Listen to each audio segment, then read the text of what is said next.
please subscribe and don't forget to press the bell icon to get notified whenever we upload a new video. Welcome back. Well, let's get talking on the fundamentals of the market now. We have Vaibhav Sanghavi, who's the co-CEO of Avendus Capital Alternate Strategies, who's joining in to discuss this and more. Vaibhav, hi. Thanks very much for joining in. Well, the big highlight and story that we've been tracking, say from last week, is actually the rupee depreciation and the fact that Brent crude prices have inched higher. Do you think that this is a combination which could result in a significant correction from current levels for the market? No, I think if you see the whole emerging market basket, actually, all the currencies have been depreciating massively. Rupee is no different, and from the highs of about 63, 64, we have gone about 10% or so. So I think we are pretty much in line with the whole basket. Of course, that would bring into some amount of problems in terms of liquidity absorption and interest rates probably moving up. Those are the things I would probably take into account before deciding on to the further course of action. But on an overall basis, it does prefer sectors which contribute to about 45 to 50% of earnings in Nifty as well. So it can play both ways. Vaibhav, hi, good morning. What's your sort of view on the Nifty and aggregate markets from here? So on Nifty, I think we have rallied fantastically from about 10,700 to 11,700, 800, close to about those levels. Now it's a super move, taking into consideration where the global markets are, where the global emerging markets are, and the amount of negativity in terms of the news flow, including your currency, interest rates, etc. Having said that, at 11,700 or 800, probably the valuation looks pretty expensive, and we may be in some amount of time for consolidation or probably some amount of cool off from those higher levels. Having said that, I'm not deviating from the 3 to 5 year horizon window where equities do look pretty solid, given what we are doing on the GDP growth rate front as well.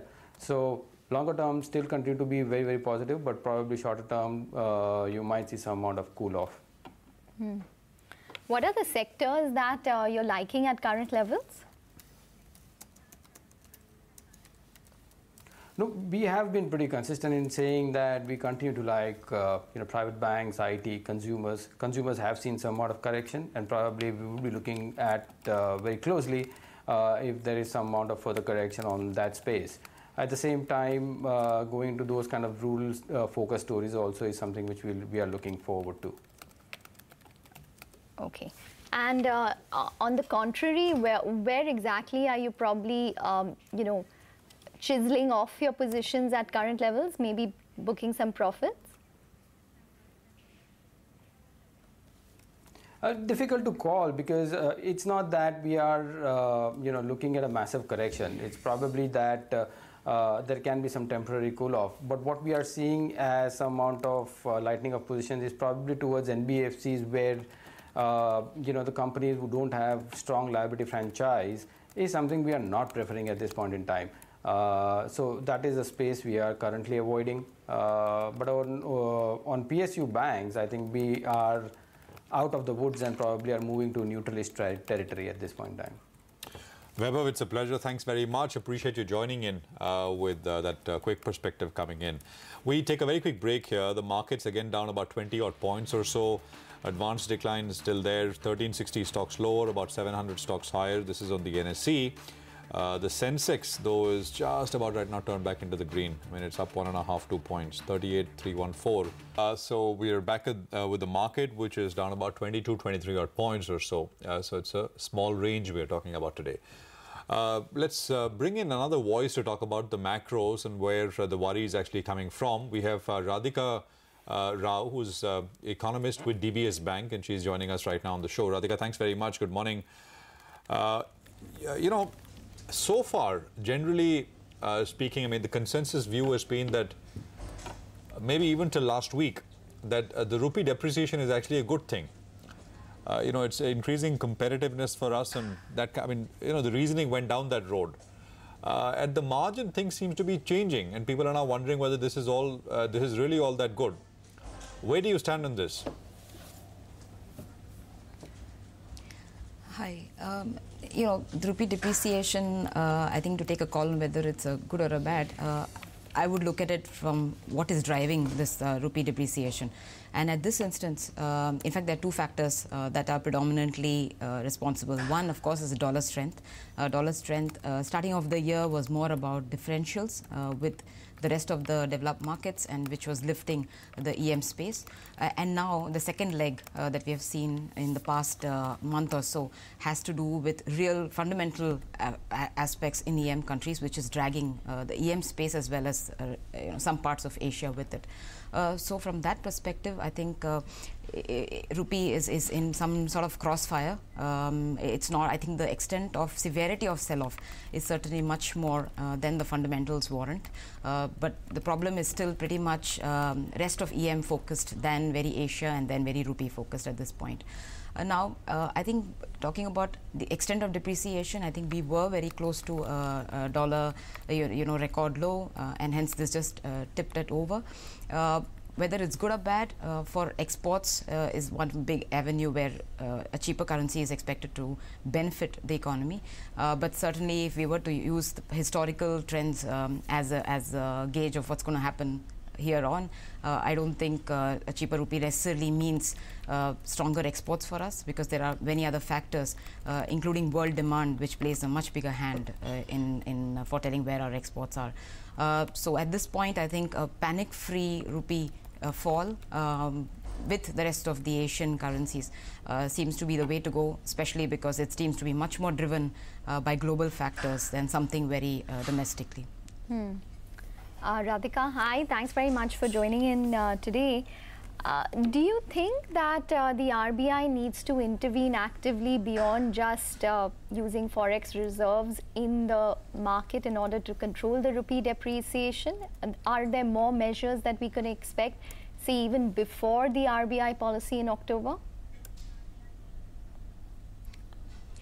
Hi, the RBI has, I think, believed in actions speak louder than words. So we have not seen much of verbal interventions or job owning, but we have seen much more of intervention, and I think that much so stronger during the second quarter when the sell-off had really kick-started.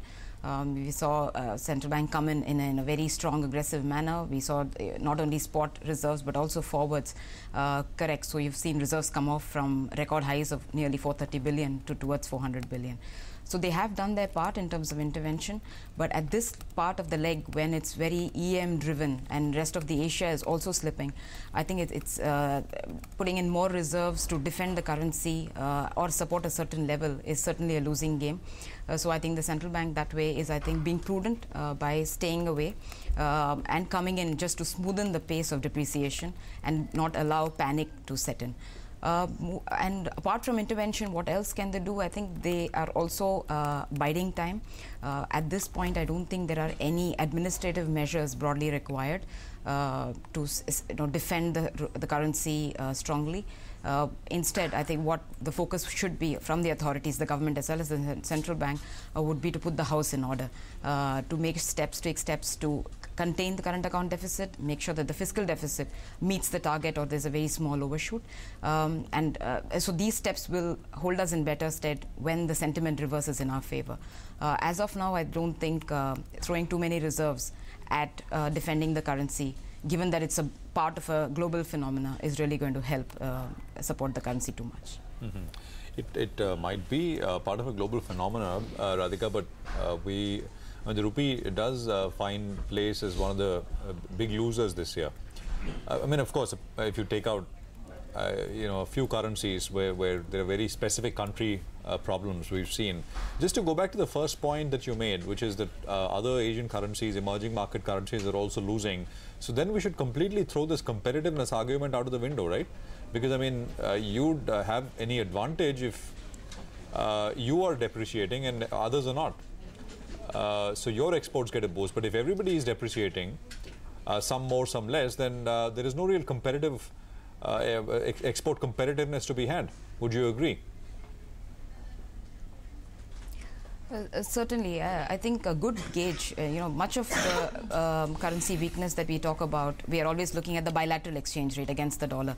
I would take a step back and look at the other gauge, which is the effective exchange rates. And barring rupee, and if you were to look at the other Asian space, in fact, the change in effective exchange rate, I'm talking about inflation-adjusted effective exchange rates, have not really moved much. I mean, they've been just plus minus 2%. What that means is that much of the fall that has happened year to date are to some extent offsetting each other.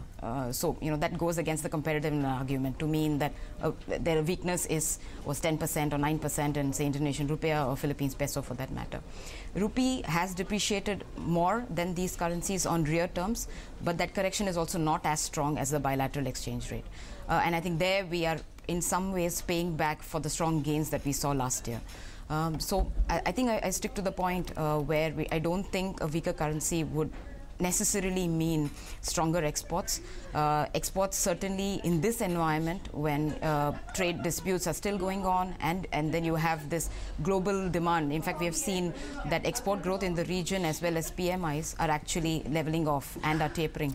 So if global demand is not going to be that strong, then we can't expect the Indian exports in isolation to do fare better just because of a weaker currency. Okay. So I wouldn't really join that camp. Okay, quickly before we let you go, what is your expectation from the RBI in October, as well as incremental rate cuts? How much are you expecting in terms rate hikes rather from the RBI? Even before this sell-off, after they hiked second back-to-back hike, we had penciled in one more 25 basis point hike in the rest of this fiscal year. But October is going to be a very tricky time. I think it really depends on how far and how long this sell-off really persists. As of now, purely looking at fundamentals, I don't think there is a case for the central bank to hike in October, essentially because you're going to see inflation fall below 4% and core inflation also ease off. So they are not under any pressure to hike, but if the currency continues to depreciate and the scale of depreciation is outsized, I think they're going to take the inflation route, lagged impact of rupee playing into inflation to go ahead and tighten rates. So for now, I think rest of fiscal year 19, I would still go with another 25 or to at best 50 basis point worth of hikes. Okay. All right, Radhika, we're going to leave it on that note. Thanks very much for joining in and speaking with us. So that's the view coming in from DBS. Just want to point out Reliance Home Finance. The stock is already up around 4 to 5% They have come out with a press release on the exchanges saying that they've entered into exclusive discussions with an overseas institutional investor. They haven't named that investor for a potential equity investment by the investor in the company along with an appropriate governance framework. So this is these discussions are obviously subject to due diligence, definitive documentation, etc. But that's basically the incremental piece of news coming in. Don't know who the equity investor is, how much it would be to the tune of, but they are in discussions currently. 15 points. So actually, so far it's been pretty sideways with no real activity whatsoever. Maybe things will pick up a little bit as the day goes along. It did quite a bit the downside yesterday. Last 1 hour was very eventful. Lupin is a stock which is in focus. It's a plant of it has seen a US FDA inspection. Ekta is here and she's going to tell us why this is important. Ekta. Well, more than just the inspection being important, Prashant, it is the type of inspection that the US FDA has undertaken. So the Tarapur API plant has been inspected. They received 1 observation from the US FDA. So it seems as though it should be rather okay for the company and procedural. But nonetheless, the important part is that the API facility was inspected by the US FDA for a particular type of API which is manufactured by Lupin, which is called sartans. So for example, valsartan as well as losartan. Now why exactly is this important is because there's been a global recall by a Chinese company that manufactured this particular API, which is basically caused cancer or has cancer-causing substances in valsartan. So it's interesting that the US FDA came specifically, or one of the things that they inspected specifically in Lupin was the API that is used for that particular drug, and hence Lupin has said to the exchanges that there wasn't a problem in terms of the inspection and there were no impurities which were found. So maybe this would be a trend that we can expect in terms of inspections for many more companies that manufacture this particular API. And who else does it? There are many companies that manufacture it, but predominantly the big API manufacturers of this obviously would be in China. Okay. All right. Fair enough. Ekta, thanks very much for that. Let's move on to a special report which my colleague Ritu Singh is getting for us. Urjit Patel is completing 2 years as the RBI governor. And let's have a look back at the highs and lows as far as Urjit Patel's tenure is concerned. We're also going to wrap up this edition of Trading Hour. From Ekta, me, everyone on the team, thank you very much for watching. We're going to toss it over to Ritu, and then a halftime report will take the action forward. 2 years ago, Urjit Patel took charge as the new governor of the Reserve Bank of India, marking his maiden monetary policy with a 0.25 percentage point rate cut. Now, barely 2 months in his new role, Urjit Patel faced one of his biggest tests yet, with the government announcing a note ban. Now, it was baptism by fire for the newly appointed governor. While the decision to outlaw 86% of the cash in circulation was political, fingers were pointed at RBI for the mess that followed and the amount of time taken to count the currency that came back.